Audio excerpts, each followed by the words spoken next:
धांगडिया high school प्रतिमूर्ति उन्मोचन। ग्राम panchayat high school धांगडियार प्रतिष्ठाता स्वर्गत Banshidhar बारिक प्रतिमूर्ति उन्मोचन होईछि। ग्राम panchayat high school धांगडिया परिसर में स्कूल प्रतिष्ठाता संपादक स्वर्गत बंशीधर बारिक प्रतिमूर्ति स्कूल परिसर में प्रतिष्ठा कराई। उक्त उत्सव में प्रधान शिक्षक प्रमोद कुमार पलेई सभापति अनुष्ठित स्मृतिचारण सभार मुख्य अतिथि भाव सूर्यमणि बारिक जोगदेइथिले।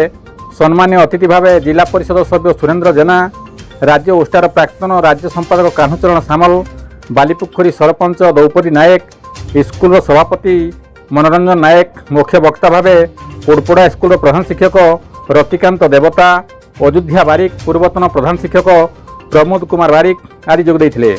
स्कूल वरिष्ठ शिक्षक नारायण राउत सभा संयोजना करथिले। स्कूल कर्मचारी गोवर्धन बेहेरा, गणेश्वर महांत, प्रफुल्ल कुमार परिड़ा, सुरेन्द्र साहू, चक्रधर साहू, दीन बेहेरा, मुरलीधर महाकुड़ और भरतचंद्र महांत कार्यक्रम में सक्रिय सहयोग करथिले। कविंद्र राउत का रिपोर्ट, केडी न्यूज ओडिया।